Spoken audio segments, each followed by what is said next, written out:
Recording here. I don't think I've ever seen it just I didn't know how to. All right, guys. Another Birds breakdown here at the beautiful Chelsea Tavern. What a game it was yesterday. It was a lot of fun in the rain. We got it done. NFC East champs. I can't say enough about it. Oh yeah, yeah. We got it. You know what? G-L-E-S Eagles. I ain't done this since the first week of the season, but we're gonna start it off with the fight song. Bum, bum, bum, bum. Fly, Eagles, fly on the road to victory. Fight, fight, fight, fight, Eagles, fight. Score a touchdown, 1, 2, 1, 2, 3. Hit 'em low, hit 'em high, and watch our Eagles fly. Fly, Eagles, fly on the road to victory. E-A-G-L-E-S, Eagles! Yeah! We did it! NFC champs! Oh, yeah! That's how we get it started. That's how we get it started today. Oh, yeah. Yeah, please excuse my sunglasses. Last night, I don't know if anybody saw me, but in the rain, I did get some stuff in my eyes, and my one eye is really bothering me. And instead of me going, all day long, I wanted to definitely just put some sunglasses on. You won't notice the difference. It kind of looks like my mask anyways. That's what I'm talking about. Because we bring it every play of every game all day. Yeah, go Birds.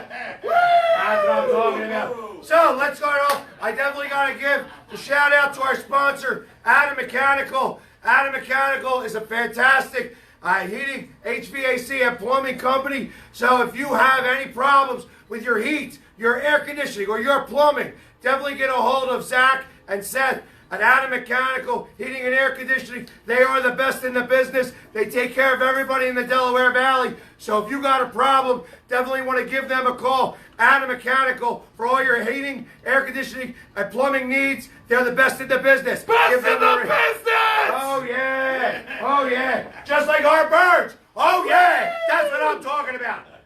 I tell you, what a day! I had a lot of fun yesterday. The Eagles fans took over that stadium. Every time it was third down, you could hear them louder than you could hear the Giants fans. Giants fans were a little scared. I did get my balls busted a little bit. I had people yelling at me, hey, stinks to be an Eagles fan today. Stinks to have a mohawk today. Whatever. You know what? I was the one cheering and clapping and carrying on all game long. I didn't stop. Because you know my rules. I don't curse, I don't sit down, and I don't shut up all day long. And that's what I had all day long. They were loving it, and they were hating it. That's right, because they love making fun of me. They love busting my balls. But it doesn't matter, because as long as we win, we get to take it home. NFC East champs, baby. Everything else is beautiful. It was all beautiful. And the rain coming down, my mohawk was down, my makeup was off. It didn't matter. It was a beautiful sunny day as far as I was concerned. Anyway, let's get right over to what we were talking about. Let's start with the offensive stats. I tell you, when I looked at these stats today, they looked identical to me. That the Giants actually had the same amount of stats as the Eagles did across the board. It was like 121 to 122 in rushing. Now, that rushing is a little skewed because, hey, he got away or what? Barkley got that 168-yard touchdown, and I tell you, he was PU. You couldn't even hear him most of the game. You know what I mean? The first half, he had 5 carries for 3 yards. 5 carries for 3 yards. That's like 0.6 a carry. That ain't nothing. You know what I mean? And then he got that one breakaway, and then they had a couple of other runs. That one guy got hurt from the Giants, so he wasn't doing so hot. But he had that one carry and then got hurt. But other than that, I mean, 122 yards. Most of that is on that one run itself. That one run for a touchdown to tie it up 17. Didn't really matter. Didn't really come into play. But we got to count it anyways. Barkley, he's going to be good. We're going to have to face him for a lot of years, and that was a great way to start up against him. Anyways, our rushing yards. I tell you, Sanders was running great until he got hurt. You know, and that was part of the issue. You know, he had a little bit of a problem, you know, and he got hurt. And I only heard a little bit about what happened with him. I'm sure he's a week-to-week type of thing. But Boston Scott took over the rest of the load there, and Boston Scott rushed for 3 touchdowns today. So, I mean, it was, you know, yesterday. So he did a fantastic job filling in for Sanders. But just imagine if Sanders was there. I mean, we'd have been running all over them. I tell you, for the first half, we owned the ball for like 20 minutes. It was like 20-10 at the end of the first half. It came closer towards the end. As you see, we only had it for 31 minutes. You know, because we had that one drive that took us 6 seconds because we were on the 2-yard line because the defensive line and Jenkins came to play and they knocked that ball out of his hands and we got it on the 2-yard line. Oh yeah, that's what I'm talking about. That was the way to do it. And that defense came up strong, real strong yesterday. They had that one bad play, but other than that, they came up really good all day long. You know, because like I said, Jones, 28 for 47 for 301 yards. He threw for 300 yards, but that was a lot of that was trying to catch it up. They did move the ball a little bit, but once they got close to it, you know, every time that they would show it, they would show them in the red zone, but they would be on the 22-yard line. They'd show the red zone in the 20. You know, and every time they got in there, they couldn't score. It was only twice that they got in there. 4 times they showed it on our screen there up in the MetLife Stadium. Oh, yeah, they're close enough that we could put them in the red zone. They weren't in the red zone, but they put them close enough to say, oh, yeah, we're in the red zone. And every time they got in there, they didn't score. So that's the way that happened. Their touchdowns didn't come from inside the red zone. They came from outside the red zone. They had like a 125-yard pass or 24-yard pass for a touchdown and the 68-yard run and then that one field goal. But that field goal didn't even come from in the red zone either. So they were 0 for 2 within the red zone. Every time we got in there, we stopped them. So, and Jones, you know, pick 6 Daniel Jones. I've been saying that since he was drafted. Pick 6 Daniel Jones. Well, he did get a pick. You know, we did pick him off, and it was in his end zone, not ours. So, like, we didn't run it back for a pick 6. But a pick, Daniel Jones, pick 6, they'll come later in life. But because we almost got a fumble 6 because he's fumbles. You know, he's got that, you know, slippery fingers or something. Because I hear he fumbles a lot. He fumbled twice. We got one of them on the 1-yard line. We ran it in the next play. That was why that drive was only like 4 or 5 seconds long. And that's why they won the time of possession in the second half. Anyways, but through the interception, 76.6 quarterback rating. Got sacked 4 times. They got 10 quarterback hits on him. 10. When you're getting hit that much, it's, you know, one of them they got flagged for, you know, and I get it. They count that as a hit still, even though they get a penalty on it. But ultimately, they were getting to the quarterback. I tell you, Schwartz, again, had a very good game plan for him. So, just the way that they had it all set up, both, you know, the offensive coordinator, Mike Rowe, I don't ever give props to Mike Rowe. Not a big fan of Mike Rowe, but he actually had a good game plan for this, and he was able to fluctuate depending on who was in there because it seemed like everybody kept going to the... It was like, at one point, there was like 4 Eagles that went to the dressing room after the half. You know, Brandon Graham went and then came back out, you know, and then, of course, Brooks went in. Number 29 went in for a minute. Number 39 went in. Number 39, you could tell he must have been a rookie or something. I don't know who he was. You know, I think it was, I don't know. It might have been Cravon LeBlanc or something. Because a Giants fan went to go give him a high five, and he went to go hit him, and he pulled up. And I'm like, yeah, the guy's hurt. He's going into the dressing room, and you're being an ass. So, whatever. That's New York fans. They're trying to do whatever they can because they're all golfing today. It doesn't matter because their team stinks, and it's going to stink for a long time. Pat Shermer didn't even make the night. You know, he was canned. He was canned right away. They're like, yeah, you stink. We don't want you here anymore. But they're keeping the GM. Thank you very much because obviously you guys aren't still football people because you don't know where the problems lie. When that GM picks Daniel Jones with the 6th pick, you got a problem in the upper management. And forget what the coaches got. The upper management is the problem. Anyways, maybe you guys will get smart. Some of your fans actually were smart and were saying, hey, maybe we should pick an offensive line with the 1st or 2nd pick. And that would be a smart thing to do because that's what I believe. That's how you win championships. You start with the big men on the front lines, in the defensive line and the offensive line, and that's how you win championships. But the Giants are the Giants, and that's why they stink all the time. They get a couple lucky, Super Bowls, but that's whatever. You know what I mean? That's well in the past. Anyways, it's time. It's time to stop talking about the Giants and start talking about our Birds. They got 34 points yesterday. I will attribute 7 to the defense right away because obviously when you get the ball on the 1 yard line, that's a defensive touchdown, whether you want to call it that or not. That's what I'm talking about. It's like I said, Fletcher Cox got in there. And Fletcher Cox didn't even make a tackle all day today. But I saw Fletcher Cox. He was getting double and triple teamed all day long. But that was the reason why the defensive ends were getting in all day long. Most of the quarterback hits came from the defensive ends. Fletcher Cox didn't get anything except that fumble recovery. And that's okay. Because you don't need to get on the stat sheet. The fact that he didn't get a tackle or nothing like that doesn't mean anything. When you got 2 guys pushing you in a different direction from where the play's going all the time, that means there's going to be one guy who's left open. Man on Brandon Graham or in Jernigan is not going to work. You know what I mean? And that's why they weren't running the ball very well and very effectively. 5 runs for 3 carries, or 5 carries for 3 yards doesn't mean anything. That's what stinks. And that's how our defensive line was playing, and it was a good play calling by Schwartz all day long.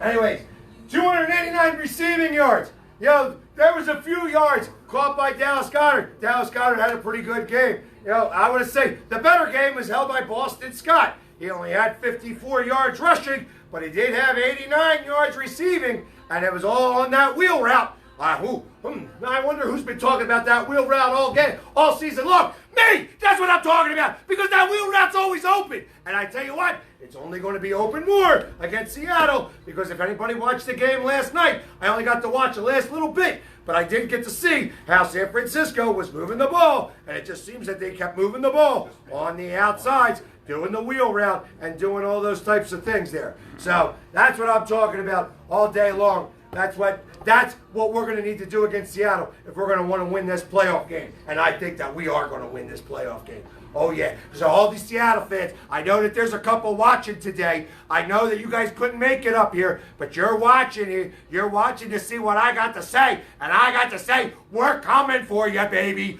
We're coming, and it ain't going to be like in November. And it's going to be a much different game. And you could say that you got Mr. Skittles. I brought his Skittles. He can go chasing after him all he wants. It don't matter. Like I said, because he ain't nothing anymore. He's eating too many Skittles is the problem. And that Legion of Boom is long gone. So obviously you guys can't stop nobody. Out of all the wins you've got, all those wins, you only got a plus minus on the points of 1. You're a +1 of all those points. And that's ridiculous. That's ridiculous for a team that's won 11 games. So obviously, you may think you got something going on, but you really don't. You don't have anything going on. And that's what I got to say. Anyways, so Wentz, 23 for 40. For throwing the ball 40 times, a lot of that's on those screen passes and stuff like that. It's like once I actually started to watch the game, and actually paid attention to where some of these 40 passes are going to. It's the run specifically going up and down. Obviously, we couldn't use Jordan Howard last week. You definitely wanted to rest him, make sure you only wanted to use him if you needed him. And Boston Scott was very adequate after Sanders went out.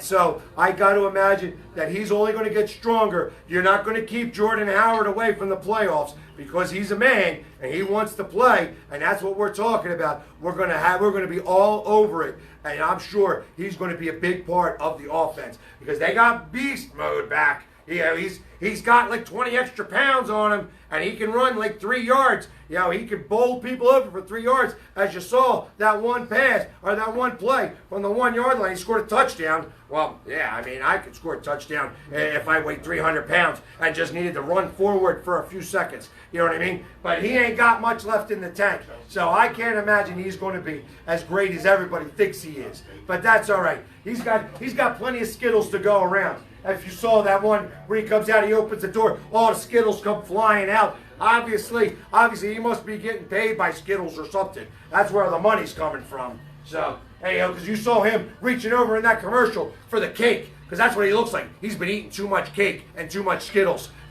He ain't going to do nothing against the Eagles. The run doesn't work against us, and you found that out last time. Carson, and Russell, you guys had to do it on your own and do it better. And you guys did. 17 points against us. Woo-hoo, because we only scored 9. But don't worry, we got something for you. We got something for you coming. But I'll go back to the Giants game. I got a lot to talk about today. I'm sorry. I'm getting excited now because their Sunday is coming. Sunday is coming. And at the NFL even made sure that they did one thing that they've never done. All the AFC games on Saturday, all the NFC games on Sunday. We got the prime game. Sunday at 4:40, we're going to be playing. And the reason why it's 4:40 and not 4:25 is that they're compensating for overtime just in case. You know what I mean? So they kind of think that game that's going to happen before us, the Saints and the Vikings, could go into overtime. And I'll be surprised. Hey, listen, I'd love for the Vikings to beat the Saints. I'm going to talk a little bit. I'd love for the Vikings to beat the Saints. It's a revenge game. So the Vikings, I'm sure, are still in their crawl a little bit. And the Saints are in their crawl about 2017. You know what I mean? So I got to imagine that the Vikings think that they might have their number. And if they do, that's great. Because then they'll go to San Francisco and we'll go to Green Bay. But I don't think that's going to happen. I think the Saints win this game, and the Saints are going to wind up going to Green Bay, and we're going to go to San Francisco. And it's going to be just like I called it. It's going to be that I said, well, I would love to have Seattle first. I want to have San Francisco second, and then I'd love to go to Green Bay for the national championship, national NFC championship. That's what I'm talking about. That would be the greatest road to the Super Bowl. Doesn't mean that we'll win, and we'll win all those games, but that's going to be the best road for us to take to the Super Bowl. And mark my words, better believe it's going to happen. Oh, yeah. That's what I'm talking about. Yeah. Anyway. Yeah. Yes. Wentz, he threw for 289 yards, 1 touchdown. Only had an 88.4 quarterback rating. The second half, it really started to rain, and he wasn't doing as well. And every time it seemed like he completed the ball, there was somebody that was getting either hurt or had a penalty called on him. There was a couple of phantom penalties that I felt was called. But, I'm not going to blame the refs or nothing. The refs do what they do, and that's going to be what they do, and that's going to be fine. We're going to have to deal with that, because in the playoffs, it's only going to get worse, as we can attest to last year when we watched L.A. beat the Rams. But they can call pass interference. They can throw the flag on pass interference. It ain't going to worry about it, though. It ain't going to be a big deal. Anyways, no turnovers. No turnovers again. I don't know if there's one thing that you've noticed throughout the last 4 weeks. Out of the last 4 weeks, we've only had 1 turnover. Only 1 in the last 4 weeks. And something else. Since November 24th, beyond bombs, they threw Hail Marys, because he got the 1 interception on the Hail Mary. Wentz hasn't been intercepted since November 24th. Obviously, November 24th, we were playing Seattle. So that was the last time an interception was thrown, except for against Miami for that Hail Mary. We don't count them. We can count them all you want, but it doesn't matter. You know what I mean? Because that was just a fluke play. But for the month of December, he hasn't thrown an interception at all. And we're getting into January now. And Doug Peterson has been great in December. He's been great in January. I mean, as of right now, he's like, in January, I think he's like 5-1. So that's a good coach right there. And that's what I'm talking about. Game balls. Boston Scott is the first one on my list. He gets 19 for 54 yards, 19 rushes for 54 yards, and 3 touchdowns. 3 touchdowns rushing. The Eagles ain't rushed 3 touchdowns in a long, long time. You know, they usually are throwing for him. But anyways, the receptions, he had 4 receptions for 84 yards as well. I mean, that's a lot of yards for a guy who was on the practice squad a few years ago, or a few weeks ago. I mean, so he's definitely doing his thing. You know what I mean? He's got it all going on. And it's only coming on at the right time. Because Sanders is a week-to-week thing. I can't imagine Sanders is going to be out next week. Oh, yeah. They're all going to be back. You're going to have Howard, who's at full strength. You're going to have Boston Scott, who's doing his pirouettes here in the middle of nowhere because he got touched and then he went to spin into the end zone. He even mentioned it himself. And then Sanders, who was having a good time, they didn't bring him back in the second half because they didn't feel like they needed him, and they were right. So I think everybody's going to be well rested and ready to go for the Seahawks come Sunday. The whole practice squad gets a game ball. I tell you, between Ward, Perkins, and Barnett, I tell you, if anybody, I know Greg Ward, but Perkins, Barnett, you don't even know their first names. And it doesn't matter, because they caught the ball when the ball was thrown to them. That's what I'm talking about. 12 receptions, 141 yards, and a touchdown. That doesn't matter that you know who they are. You know what else they don't have? They don't have a lot of film on them either. Seattle's going to have a little bit of a problem because when Seattle was here, they had all their wide receivers, but Alshon's not playing. Aguilar's not playing. Now you got all these receivers that are coming out of nowhere. We're just taking them off of the grocery line, and they're going ahead and playing and catching the ball. That's what we're talking about. That's what happens, and that's how we're doing things now. It's Sandlot. Hey, next minute. Hey, you go this way. You go this way. They've been catching the ball. That's what I'm talking about. Hey, Coach, we're out of players. Let's go to Walmart. That's right. Yeah. Sidney Jones. Yes, that defensive back, that second-round pick who was hurt, who was like, so he could have been a first-round pick. He's getting a game ball. All of a sudden, he must have been paying attention in their practices. All that time sitting on the bench gave him a hemorrhoid that he don't want to get again. So all of a sudden, he started to play. And I tell you, he's been playing fantastic. He had 3 tackles, 3 pass deflections, and 1 interception. Now, yes, number 22. Weren't quite sure who he was. That's Sidney Jones. Yes, you know who he is because he was picked a couple of years in the second round of the draft. And I tell you, he's come to play now. He remembered what football was like, and he remembers he loves to play it and doesn't want to sit on the bench anymore. And that it took a little bit of time. That injury takes 2 years. It takes 2 years. He had the same injury that Wentz did. The Wentz took 2 years.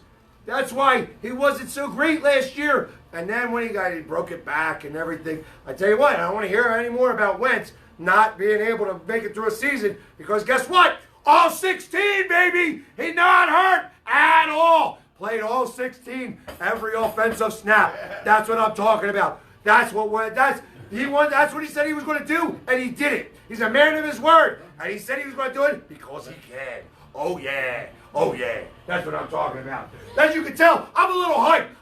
Yesterday, I lost my voice. Today, I made sure I got it back just for this. So as I know, tomorrow, I ain't going to be able to talk to nobody. Don't call me, because you ain't going to hear me.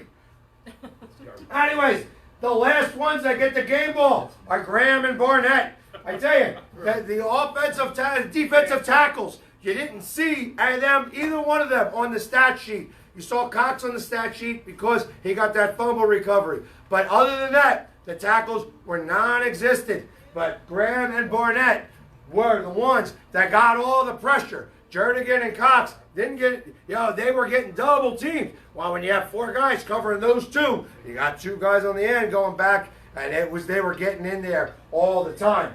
3 sacks between them, 6 quarterback hits between them, 5 tackles for a loss between them. So yeah, 3 of those were the sacks. The other 2 were the running backs behind the line of scrimmage, and that's a good day. They deserve the game ball as well.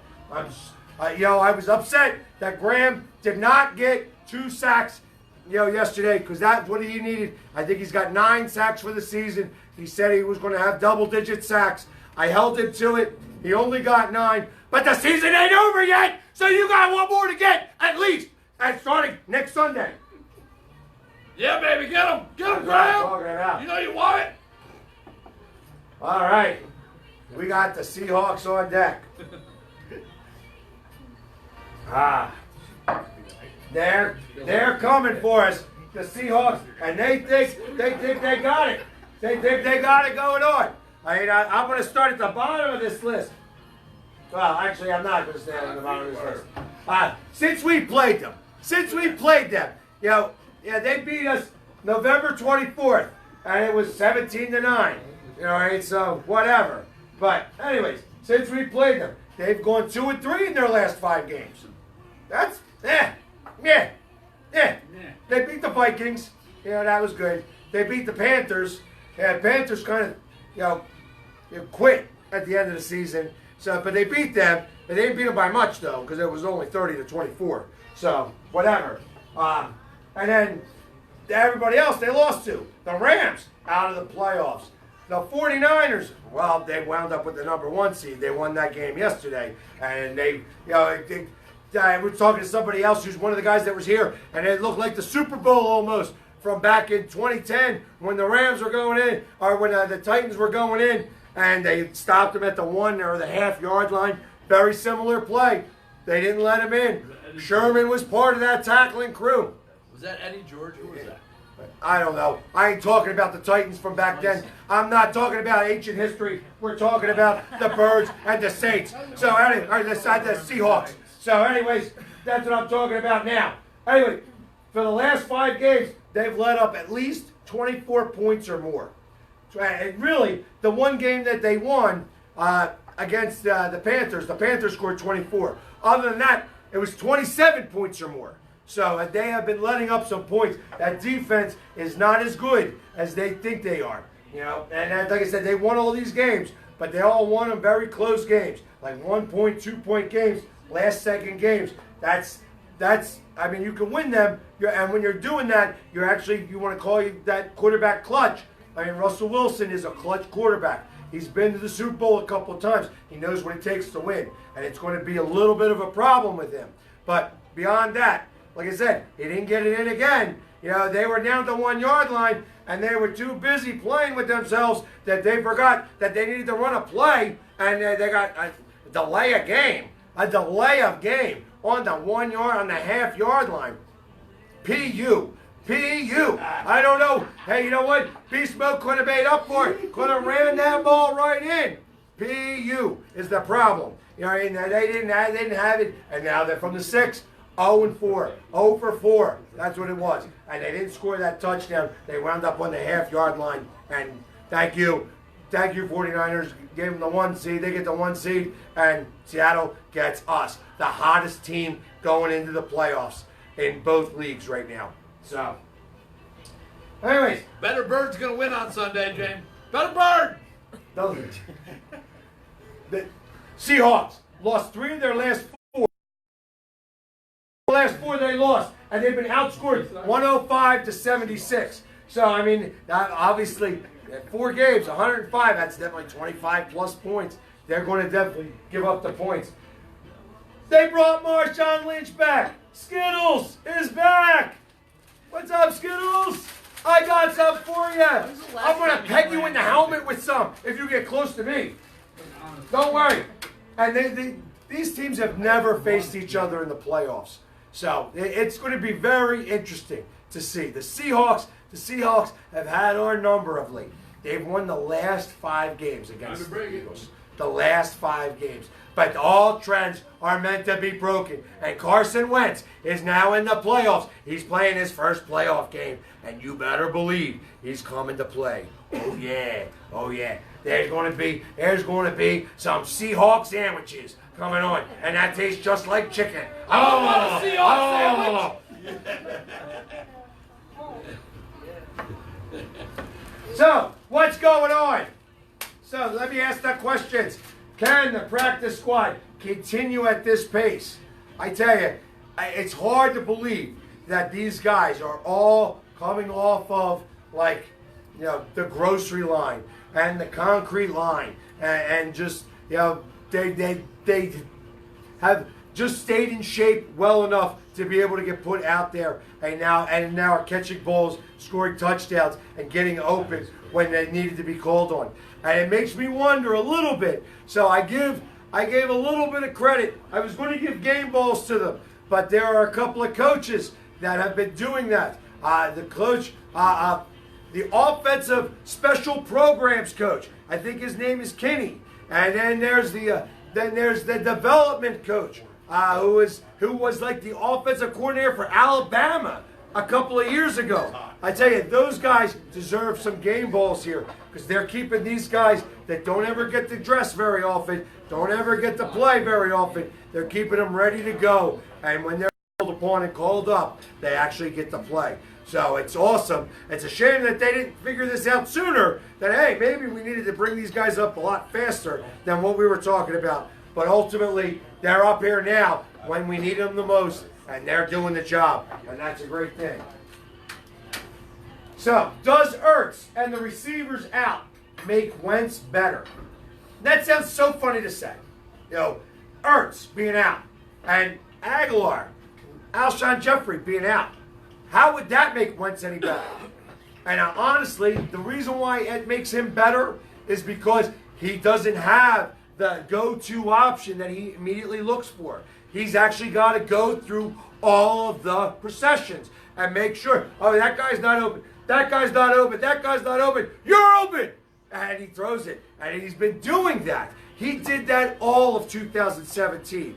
It was everybody was getting the ball. He was throwing it to 10 and 12 guys each week. And that's what's got to happen, especially guys that are off of the practice squad and haven't played. But I think the conglomeration of everybody that was able to catch a ball had like a total of 40 games.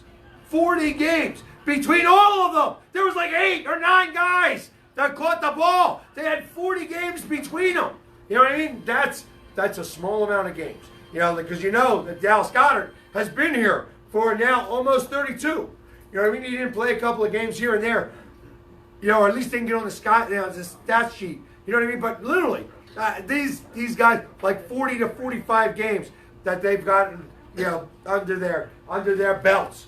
That's something fantastic. And Wentz, he's only been out there for 4 years, and he's been hurt for really a full year of that. So he's only got 3 years, but he's the veteran guy, and he's, like I said, he's able to find that open receiver now. And I think that has a little bit to do with the fact that all the other receivers, all of the names aren't there anymore. And maybe that's a little bit of a page out of the Belichick. That's why he gets rid of all these well-known name receivers, because all those, you never know who the receiver is or the running back is that's coming out of the backfield or going on the sidelines there with Belichick. Other than Edelman. Edelman's the one guy that he remains, and you know what? Edelman was the only guy that he threw to this year. Maybe that's because he didn't have. If Edelman wasn't there, maybe he'd have passed the ball around a little bit more, and they'd have won the first or second seed. Instead, they got beat by Miami too. So maybe Miami isn't as bad as everybody thought they were. Anyways, because it seems like everybody's been going into that tent. And now we lost Brandon Brooks for the year, dislocated shoulder. At least it wasn't his leg. That would have been a bigger deal to me as far as I was concerned. But Brandon Brooks definitely, going to be not here. You're not going to have Ertz come back again. He's got that lacerated kidney. You know what I mean? These are things you can't help and happen. But I was wondering, what injury can we ill afford? There's only one injury that I can think of 100% that we can ill afford, and that's Carson Wentz. We cannot have Wentz get hurt. And everybody else could be next man up.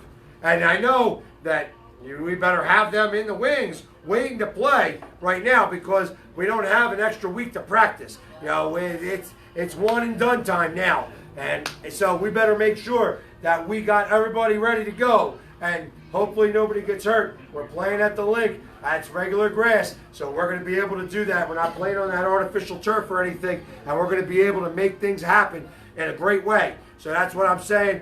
We're going to have everybody ready, but we're going to have to go to San Francisco or Green Bay, depending on who is going to be will win on the other game. Like I said, I think it's going to be the Saints, but that's just me talking. I ain't betting on either one of those games, but. What's different this time around versus Seattle? Well, I think that the biggest difference is that we have receivers that want to play and want to catch the ball and want to actually get involved. And I think that with Aguilar and Jeffries, they were back already. They were still around during that time. And, I don't want to say cancer. I don't want to say cancer. We talked about that last week, about the cancer. And I don't believe... I don't want to say that anybody's a cancer on the team. I do want to say that we have done much better since they have been out. And we won 4 games straight, all against the NFC East. And whether or not these teams, whatever record, when you're playing divisional games, as the Rams found out yesterday against, Arizona, who stinks. Arizona stinks, but they beat the Rams. And 2 weeks ago, the Rams were blowing out the 49ers, and now, or the Seattle, and now they couldn't win against Dallas and against Arizona. Man, well, that's why LA doesn't belong in the playoffs, and they're not. So, but I think that there's a lot different, and because of that, we got the practice squad up. There's no film. They have nothing to base anything off of. It's going to be interesting to see how they kind of defend against us. Does Skittles make Seattle more formidable? I tell you, you're fat, Marshawn. You don't like to talk to nobody. You don't want to talk to the thing. I got something for you, Marshawn. I got my Skittles bag here, and you better believe, come hell or high water, I'm going to be in that game, and I'm going to be plunking you with these Skittles. You're going to be looking on the ground for them, because that's what you do. You're fat now. You're fat. You ain't ready to play, and you should just stay in there. Carson's the man. I had him all fantasy league. You know what I mean? I almost won the championship with him. They had a tough game against the Rams. So that's how I lost the championship. Thank you very much. But anyways, whatever. Beyond that, now that that's all done, Marshawn, you ain't nothing anymore. You should have stayed out of football. The fact that you're back now is just a decoy, and it ain't going to matter. You ain't got it, and it doesn't matter. I hope they play you. I hope they feed you that ball. Because they feed you that ball, it's going to be like kids at Halloween going into that bowl and getting that ball. You're like that Skittle. Like you're a big fat Skittle. That's what I'm talking about. I don't think you make anything different over there. They do happen to have a good wide receiver over there, Metcalf, and they have a fantastic quarterback who was in the VIP running, but now is probably faded off because they've only won one of their last 4 games. So, talking about a team that's going in hot and a team that's going in cold, those 2 teams are specifically doing that. Does that mean anything? No, not really. But ultimately, I like to think that the Eagles are going in and they're going on this winning streak right now, and hopefully it ends at 8 games, because that means there's no more games left to play. Oh yeah, that means we're in Miami playing against whoever is up there. Maybe it's Kansas City, maybe it's Baltimore. Baltimore is going to have a little bit better of a story, I think, because their coach was our special teams coach. So I would love to see those 2 go against each other. I'd also love to see Andy Reid go there and go against Doug. Either one is going to be fine, because I think we eat them both. Seattle has won the last 5 against the Eagles. Can we win? Obviously, if you haven't listened to me yet, yes, I believe that we can win. I wanted Seattle. I needed Seattle. Now this is a 5 times revenge game. I still remember the 49-0 game. I remember that. I was there. I stayed for every play. I had my truck broken into as the snow was coming down as I left that game. So I won't ever forget that game. And you know what will erase that memory? You know what will get rid of that memory? A big playoff win. And it's coming, baby. Because I'm going to be there, and we're going to make sure that I get that win. Oh, yeah. I'm going to be doing everything I can. The Seahawks are getting cooked. They're getting cooked, and they taste just like chicken. Oh. Chop them up! How do we contain Russell Wilson? I tell you, that's the hardest question to answer out of this group here. How do we contain Russell Wilson? Russell Wilson has got a little stick up his ass for us. He wanted to get drafted by the Eagles. He called Andy Reid and said, Andy, if you draft me, you're going to win Super Bowls. He only spoke to Andy Reid. He wanted to come to the Eagles. He went to the Dirty Birds. You know, he wound up going to Seattle. Seattle picked before us, or else we probably would have picked him. Instead, we got Nick Foles. We got our Super Bowl with Nick. So beyond that, though, he wound up being in Seattle. He's been there twice. He's been to the Super Bowl twice. Had he just given the ball to Marshawn Lynch before he started eating too many bags of Skittles, he might have won that second Super Bowl. But it didn't happen that way. Instead, he had the problem like most other teams from the NFC East don't have. He couldn't beat Tom Brady. That's what, we could beat Tom Brady. So, and now it's playoff time. Now it's time. You've beaten us in the regular season there, Russell, but now it's game time. And I think we're going to turn the tables now. Now, it is no longer a regular season game. It is no longer you're coming off of a bye like you did this year. Came off of the bye to come play us. No. You get us now after having a really tough game, an emotional game, where you guys were crying about the fact that you didn't make it into the end zone. You got stopped at the 40-yard line. You know what, though? It ain't going to matter, because we're beating them asses all day long. That's what I'm talking about. The Seahawks are going down, and they're going to go down hard. That's what I'm saying. Real hard, yeah! All day. All day. Yeah. Hey, listen, guys, I appreciate my final thought. Our other sponsor today is the fans of Philly. I definitely have to thank the fans of Philly and Joe. They were my transport up to the game yesterday. I tell you, they had 4 buses going up, and everybody had a great time on those buses. They had hoagies. They had pretzels. He knows how to take care of his people. I tell you, he also does Flyers trips. They're going to Arizona for the game coming up here soon. They're going to all these different trips. New Year's Eve, they're going to be out in Indianapolis. And Tom McCullough, who's now playing for the Pacers, is going to be there at the New Year's Eve party. And so Joe, all of his parties that he throws and all these trips that he throws is really fantastic. You've heard about the Green Legion. You've heard about all these other trips. I tell you, if you need to go with somebody, you check out the fans of Philly, and you see how Joe treats you, and you won't go anywhere else. That's what all the other fans do when they go and they travel with him. Anyways, that's what I'm talking about. And not only did we have 4 buses of 50 plus going up there, it was a lot of buses that were up there. I want to say there was a good 20,000 strong that was up there. On third downs, we were hearing the Eagles fans much better than we were hearing the Giants fans on third down. I got my balls busted. There was one guy saying, "It's bad to be a Mohawk today. Bad to be an Eagles fan today." You know what happened? He didn't stay for the fourth quarter because we were already spanking that ass. Because that's what happened. We beat him, and we beat him big. After that fumble, he's like, "Oh, I got to get out of the rain. It was great talking to you. It was great making fun of you." I'm like, "Oh, you ain't staying to watch the guys come off the field?"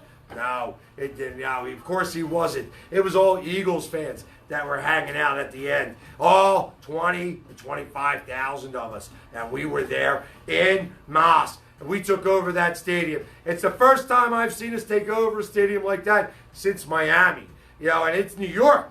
And I understand New York is out of the playoffs, and they still got some fans up there. You know what I mean? There were some fans. I was getting it from all sides, and New Yorkers they have Philly penis envy. You know, they definitely, it doesn't matter how many times they win a championship or whatever, they're still jealous of Philly because they just don't have it like we do.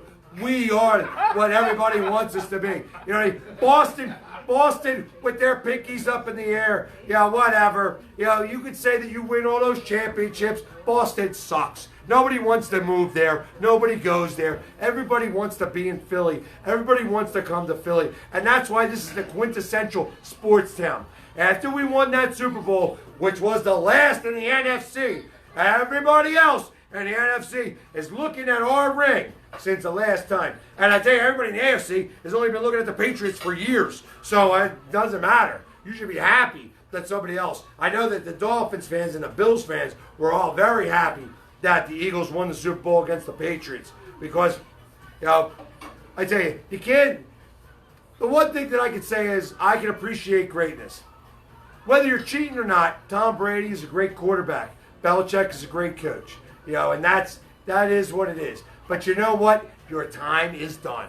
Your time is done. Obviously, you guys couldn't beat the Dolphins to win the #1 seed or the #2 seed. You don't get the bye. And now it looks like you'll be going bye-bye in the playoffs.